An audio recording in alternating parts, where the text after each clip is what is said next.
In the spring of 1941, inside the cavernous factory halls of Republic Aviation in Farmingdale, New York, a group of engineers stood over a machine so large and so heavy that many of them quietly wondered whether it could ever leave the ground.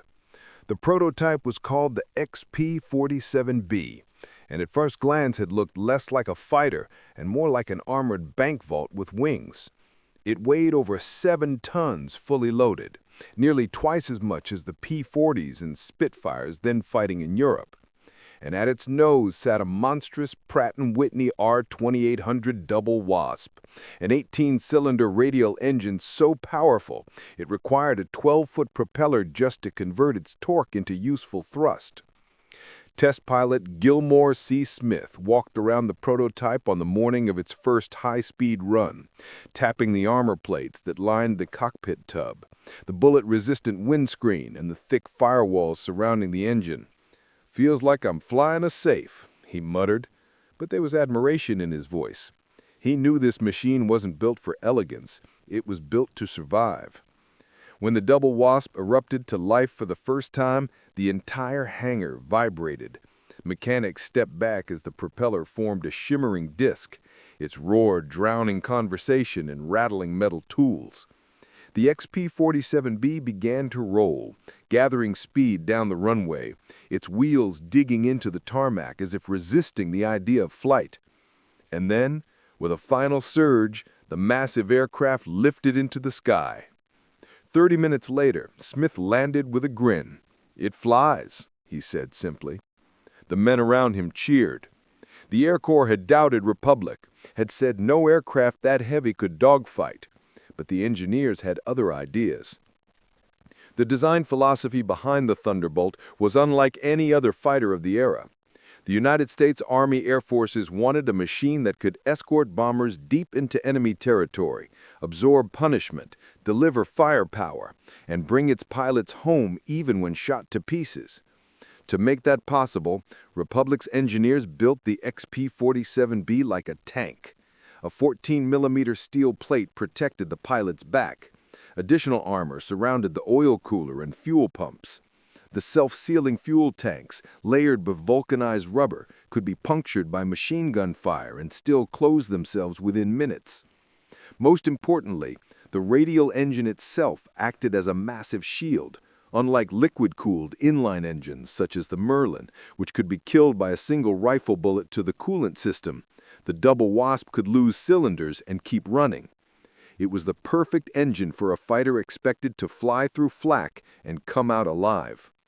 Even in testing, the Thunderbolt showed hints of what it would become. When Smith took the prototype into a steep dive, the aircraft accelerated past 480 miles per hour, buffeting violently, but holding together even as the wings screamed in protest. Early test reports described her as sluggish in climb, magnificent in dive, superbly stable at high speed.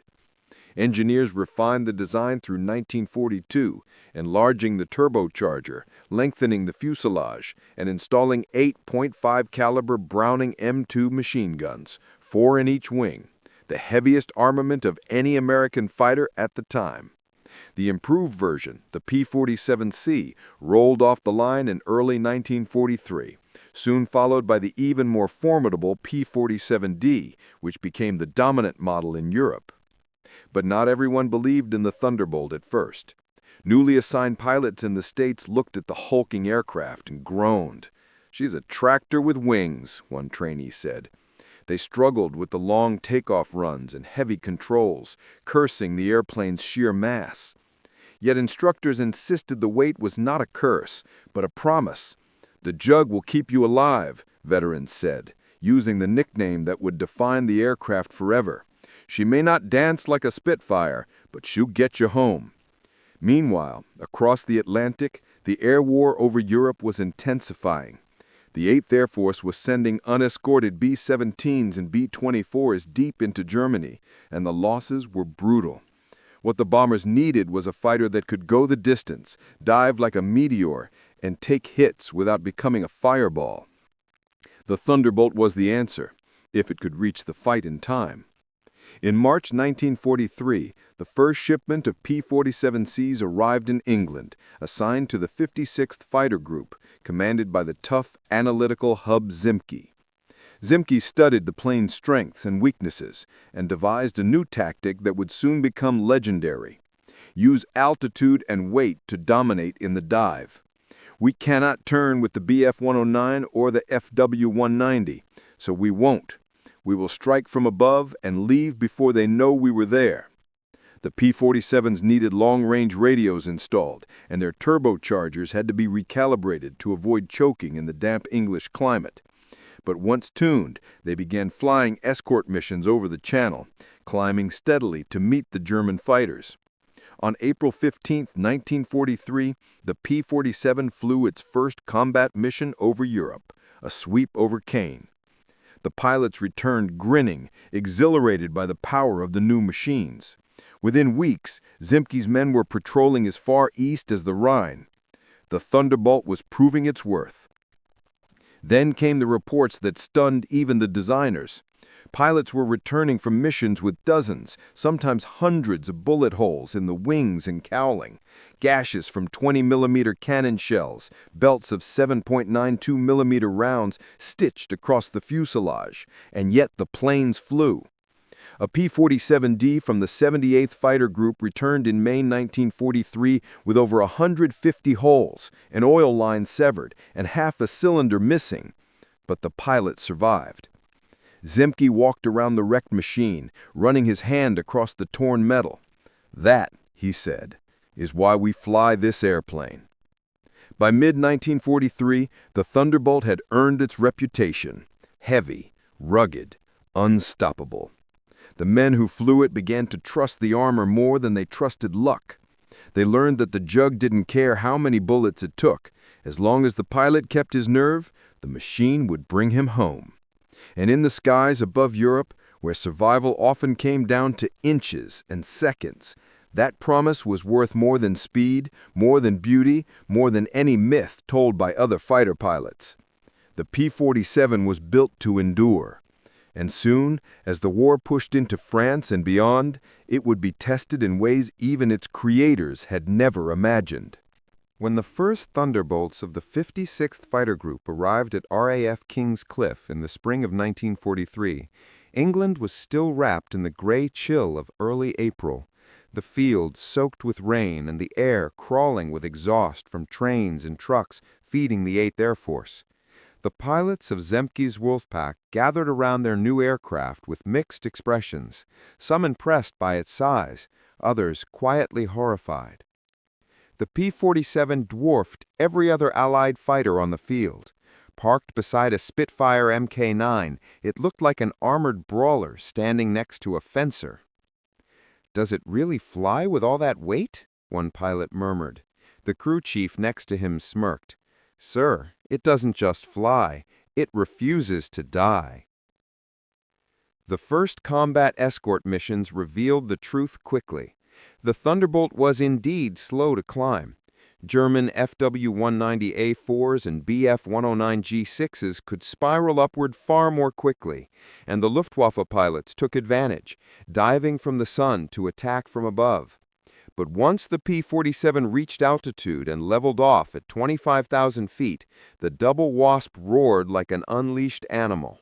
In level flight, it was fast, far faster than its shape suggested, and in a dive, it was unmatched. Pilots discovered that when they pushed the nose over and rolled into a steep plunge, the Thunderbolt could hit 500 miles per hour without falling apart, streaking past German fighters who dared not follow for fear their wings would rip off. The Wolfpack began using this to deadly effect: boom and zoom tactics, strikes from above, break the attack, climb again. The Thunderbolt's baptism of fire came over Caen on April 15, 1943. The mission was routine, fighter sweep ahead of the bombers, but the Luftwaffe was waiting. A swarm of FW-190s slashed into the American formation, cannons flashing.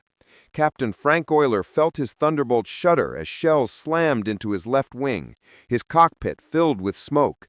Yet the aircraft kept flying. Oil pressure dipped, then steadied.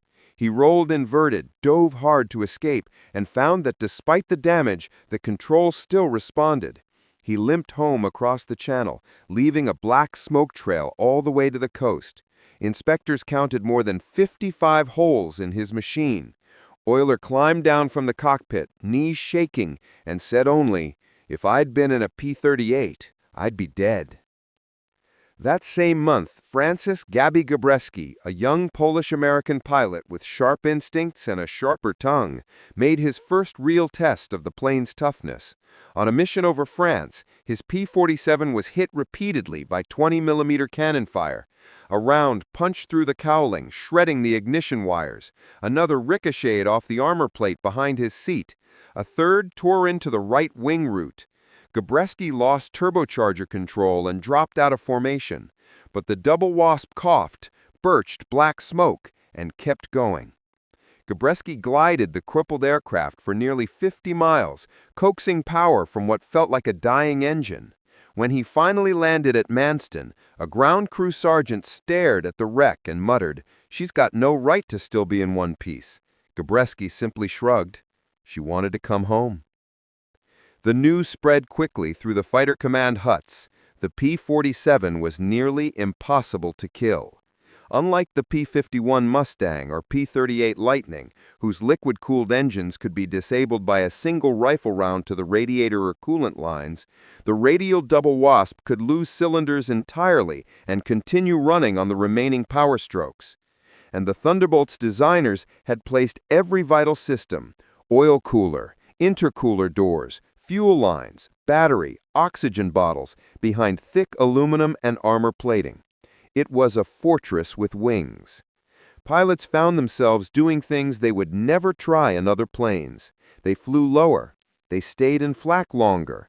They pressed attacks deeper into Germany before peeling away. They learned that 7.92mm rounds from German MG-17 machine guns barely scratched the surface. Even 20mm Mingenschoss shells, the Luftwaffe's notorious high explosive rounds, often detonated on the thick skin without penetrating the internal structure. A P-47 from the 4th Fighter Group returned after a sweep over Rouen with a 20mm shell lodged in the turbocharger duct, unexploded. The ground crew removed it with pliers. The pilot fainted when he saw it. By summer 1943, the Luftwaffe had taken notice. German pilots began referring to the Thunderbolt as der Eiserne Hund, the Iron Dog, because it absorbed punishment like a chained beast refusing to die. One FW-190 pilot, captured after bailing out, reportedly said, "The big American fighter, we shoot and shoot, but it only smokes and keeps coming." Meanwhile, at Kings Cliff and Halesworth, mechanics grew accustomed to sights that would astonish later generations. Thunderbolts landing with flaps missing, stabilizers sheared halfway off, cylinders blown apart, and holes large enough to fit a man's fist through the fuselage. In the maintenance diaries of the 56th FG, one entry from July 1943 reads, "Aircraft P-47 D2RE, tail 42-7893, returned with 104 confirmed bullet punctures, engine losing oil, pilot unharmed, aircraft repairable." Headquarters noted the pattern. The P-47 was suffering more hits than any other fighter, but losing fewer pilots. Colonel Hub Zemke summarized the truth in one sentence: "The design keeps them alive long enough to learn from their mistakes." By the fall of 1943, the pilots no longer joked about the Thunderbolt's size. They embraced it. They leaned on it. They trusted it. The weight that once felt like a burden now felt like a shield. In a sky where death often came from behind and without warning, the pilots of the 8th Air Force found comfort in the heavy armor wrapped around their fragile bodies. And as the bombers pushed deeper into Germany, the Thunderbolt was about to be tested in a new role, one that would turn the Jug from a tough escort fighter into the single most feared ground attack aircraft on the Western Front. By the summer of 1944, the war had changed, and so had the Thunderbolt. No longer just an escort fighter, the P-47 had become the blunt instrument of the Allied advance. a machine born to destroy trains, convoys, tanks, flak towers, and anything unlucky enough to move beneath its wings. After D-Day on June 6, 1944, Thunderbolt groups shifted from the airfields of England to temporary advanced landing grounds carved out of the French countryside. Pilots now lived in tents pitched beside fields of wheat and mud, engines rumbling before dawn as they launched into the smoke-filled skies over Normandy. With each mile the Allies pushed inland, the P-47s followed, hopping from one impromptu strip to another. A-6 at Buzeville, A-8 at Picoville, A-12 at Lignerolles, each little more than a dirt strip scraped flat by bulldozers. The work was brutal. Thunderbolt pilots flew 3, sometimes 4 ground attack sorties a day, diving at treetop height into clouds of dust, mud, and flak. Their targets were the broken arteries of the German retreat, armored columns moving through the hedgerows, trains chugging toward Caen, supply trucks rushing toward Falaise. And the Luftwaffe, now shrinking, made the ground even deadlier, because every German rifle, MG-42, and especially the 20mm Flak-Vierling 38, pointed skyward whenever a Thunderbolt swooped low. For most fighters, flying that low was suicide, but the P-47 was not most fighters. Lieutenant Raymond Knight of the 379th Fighter Squadron discovered this on July 18, 1944. His flight attacked a convoy near Saint-Lô, diving from 3,000 feet into a storm of tracers. His Thunderbolt shuddered as rounds hammered the wings and fuselage. One shell tore through the left wing root, another burst against the armor behind his seat, spraying fragments across the cockpit. Knight held the dive, released his bombs, and yanked the jug back into the sky. On landing, the crew counted over 200 holes in the aircraft. The wings looked like Swiss cheese, but Knight walked away unscratched. "She's ugly, but God, she's loyal," he said, patting the battered fuselage. The reason was simple and brilliantly engineered. Most fighters of the era protected the pilot with a single armor plate. The P-47 surrounded him with a curved armored tub, 8 to 12 millimeters thick. The fuel tanks were self-sealing and placed low in the fuselage where hits were less likely. The turbocharger ducting ran along the belly in a thick armored channel. And the engine, that massive R2800, was a guardian angel of steel. A liquid-cooled engine like the Merlin in the Mustang could be destroyed by one bullet cutting a coolant line. A radial engine could keep operating even with an entire cylinder destroyed, shrugging off damage that would kill any inline power plant. As one pilot put it, the Germans had to shoot the jug until they ran out of ammunition or patience. Nowhere was this truer than in the battles around Caen, Saint-Lô, and the Falaise Gap. P-47 pilots dove so low that branches sometimes lodged in their radiators. They came back with flaps missing, elevator cables frayed, canopies cracked. One P-47 from the 365th Fighter Group returned with its right horizontal stabilizer nearly severed, held on by little more than torn metal, and still the pilot survived the landing. The German commanders wrote bitter reports about the Thunderbolt's survivability. Oberstleutnant Hans von Luck noted in his diary during the retreat from Falaise, "The large American fighter would descend over our columns through fire so dense no other aircraft could endure it. Yet it came again and again, as if immune." Allied ground troops began calling the P-47 the tank buster, though its bombs and rockets did most of the heavy lifting. Still, the plane's ruggedness made it possible. A Mustang hit by flak might catch fire. A P-47 hit by the same round might lose a panel, leak oil, and keep flying another 100 miles. In the 29th Tactical Air Command, more than 70% of pilots hit by ground fire survived, an astonishing statistic attributed directly to the Thunderbolt's armor and engine design. The psychological effect was equally real. Thunderbolt pilots walked to their planes with a confidence bordering on defiance. They knew that flying low-level attack missions over Normandy or Brittany was one of the most dangerous jobs in the war, but they also knew they sat inside the toughest single-engine aircraft ever built. A pilot named Let Joe Laughlin summed it up after surviving a crash landing in a wheat field with his engine on fire and control cables half shredded.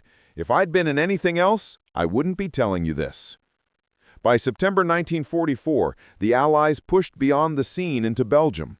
Thunderbolts roared over columns near Mons and Brussels, shredding retreating Wehrmacht formations. Every landing strip became a graveyard of battered jugs, patched with new aluminum panels, bullet holes circled in chalk, oil leaks marked with red paint. Engines were swapped daily. Crews worked until dawn, but the pilots kept flying because the aircraft kept returning, even when logic said they shouldn't. The Thunderbolt had become more than a machine. It was a shield, a fortress in the sky. The men who flew it now understood its purpose: not elegance, not speed, not perfect maneuverability, but survival. Survival to complete the mission. Survival to fly again the next morning. Survival to see the war's end. And as the Allies prepared to cross into Germany, they knew they would need that shield more than ever, because the flak fields east of the Rhine were waiting, and the Thunderbolt was about to face the most intense anti-aircraft fire of the entire war. By the time autumn settled over Western Europe in late 1944, the Thunderbolt had become a familiar, dreaded presence in German skies. As Allied armies closed in on the Reich's borders, the P-47's mission shifted again, from breaking the German retreat in Normandy to smashing the armored heart of the Wehrmacht inside its own homeland. The pilots of the 9th Air Force now flew into a world of steel, fire, and black smoke, where every river line, rail junction, and crossroads sprouted flak guns like dark weeds. On the eve of the Battle of the Bulge in December 1944, Thunderbolts were hitting rail yards in Koblenz, troop concentrations in Aachen, and armored convoys creeping through the Ardennes. Germany was fighting with desperation, and the skies were thick with the fire of the 88mm Flak 36, the rapid bursts of 20mm Flak Vierling 38, and the chattering arcs of MG 42s. Many pilots later swore the air itself seemed filled with metal. Normally, no pilot would dare dive into such chaos, but the P-47 made it possible. The records from this period are astonishing. Jugs routinely returned with 60, 80, even 120 holes torn through their wings and fuselage. One aircraft of the 365th Fighter Group, flying support around Bastogne, limped home with more than 200 confirmed bullet strikes, a grotesque pattern of shredded aluminum and torn fabric, but the pilot stepped out without a scratch. The crew chief stared at the wrecked machine like a man seeing a ghost. "She shouldn't be here," he whispered, "but she is." Such scenes became routine during the winter of 1944-45. Thunderbolts operated in snowstorms, fog, and freezing rain, diving through cloud breaks to strike German armor attempting to break through the Ardennes. Every village hit a flak trap. Every forest clearing held a half-track with quad 20s waiting for a silhouette in the sky. Yet the armored skin of the Jug, the radial engine with its thick front cylinders, and the self-sealing fuel tanks kept pilots alive. The Luftwaffe, now fractured and outnumbered, shifted to defense. But even when German fighters did rise, Bf-109 G-14s or the final FW-190A8s, they quickly learned not to waste ammunition on the Thunderbolt's armored front. A Luftwaffe report intercepted by Allied intelligence in January 1945 described the aircraft bluntly.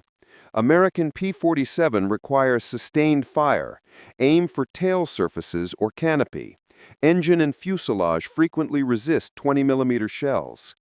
Even German ace Erich Rudorfer commented after the war, "The Thunderbolt was huge. We fired at its front and it kept coming. It was not pleasant."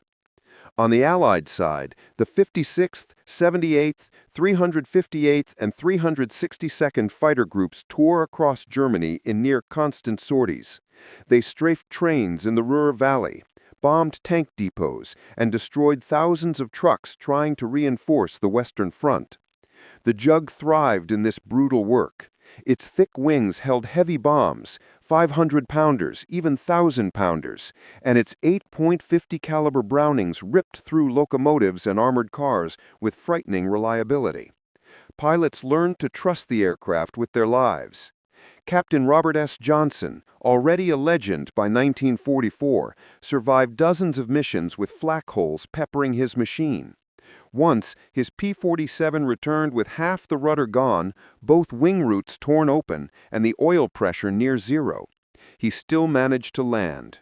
Any other plane would have folded like paper, he said afterwards. The Jug just shrugged. During the Bulge, the aircraft's survivability reached mythic status. On December 24, 1944, Lieutenant Richard E. Mills of the 365th Fighter Group was hit by flak near Haufalais. His Thunderbolt shook violently, oxygen lines severed, canopy cracked, electrical system failing. He descended to treetop level, flying half-blind through snow squalls. When he crossed friendly lines, he realized his landing gear wouldn't deploy. He belly-landed in a snowy field. The Jug skidded 100 yards, stopped, and he climbed out untouched. His crew chiefs counted 187 holes in the fuselage, wings, and tail. The aircraft was scrapped. Mills was back in the air 2 days later. Stories like this circulated in every mess tent. Some pilots said the Jug must have been welded from battleship armor. Others joked that Republic had built it with leftover train parts. A sergeant in the 362nd put it simply, "That airplane just doesn't know how to die." German flak crews, exhausted and freezing in the winter mud, learned to fear the deep-throated growl of a Thunderbolt engine overhead. When a flight of Jugs dived, the ground shook. Fuel trucks exploded. Tanks burst apart. Rail cars split like tin cans. But just as terrifying was watching the same aircraft pull up through black clouds of shrapnel and keep climbing, riddled but alive. By early 1945, as Allied forces pushed toward the Rhine, the Thunderbolt's reputation was sealed. It was not the sleekest fighter, not the fastest climber, but it was the one that brought home men, again and again, even when it shouldn't have. Pilots of the 9th Air Force often gathered around a return Jug, running their fingers across fresh holes in the skin, sometimes dozens in a single square yard. "How many hit you today?" one would ask. "Enough," the pilot would answer, and he would smile because he had lived. The P-47 was more than a weapon now. It was a companion in survival, a beast of steel and fire that faced down the most vicious air defenses in the world and refused to break. And as the war neared its end, its pilots knew one truth with absolute certainty: they would not have survived in anything else. When the guns of Europe finally fell silent in May 1945, the airfields of the 8th and 9th Air Forces were littered with the battered, oil-stained bodies of the machines that had carried victory on their wings.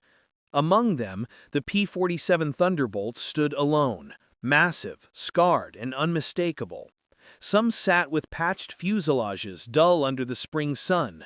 Others rested on their bellies, landing gear shot away months earlier. And a few still bore the chalk marks of maintenance crews, counting bullet holes: 70, 120, 180, sometimes more than 200, numbers that seemed more like statistics from artillery duels than fighter missions.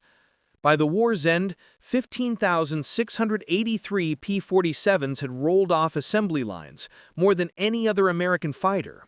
They had flown over 750,000 sorties, destroyed 86,000 ground targets, and earned a place as the single most effective fighter bomber of the European theater. But for the men who flew them, the Jug's true legacy was measured not in bombs dropped or tanks destroyed, but in lives saved. Across Europe, letters began arriving at Republic Aviation's headquarters. Some were from young pilots still stationed in Germany. Others were from veterans just returned home, writing from porches and kitchen tables, still unfamiliar after years of war. All shared a single message: "I am alive because of your airplane." One letter, written by a pilot of the 362nd Fighter Group, read, "I took a 20mm shell in the nose, another in the wing, and a burst across the belly tank. Everything that should have killed me did not. I landed with fuel leaking, hydraulics gone, and half an aileron missing. My crew chief cried when he saw the damage. If I'd been in anything else, my parents would be receiving a different letter." Ground crews, too, recognized what the Thunderbolt had done. They had spent long nights welding torn metal, replacing shot-out cylinders, and hammering bent panels back into shape. They knew which aircraft came home riddled with holes, and which ones burned in the fields. They saw the difference between machines that folded under fire and machines that shrugged it off, and nothing shrugged like the Jug. One crew chief later wrote, "Working on a P-47 was like working on a battleship. Everything was overbuilt, everything was rugged, and everything mattered." Even decades later, veterans would gather at reunions and speak not first of victories, but of survivals.